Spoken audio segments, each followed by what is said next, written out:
Twin Cities has issued a severe thunderstorm warning for southwestern Meeker County, northeastern Renville County, until 6:45 p.m.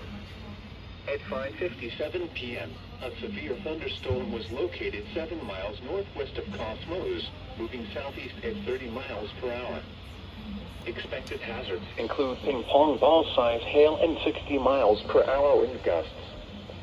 This is a radar-indicated threat. The following impacts are expected. People and animals outdoors will be injured. Expect hail damage to roof, siding, windows, and vehicles. Expect wind damage to roof, siding, and trees. Locations impacted include Cosmos, Corvuso, Cedar Mills, Lakeside, and Buffalo Lake. Seek shelter inside a well-built structure and stay away from windows. The storm is capable of producing damaging winds and large hail.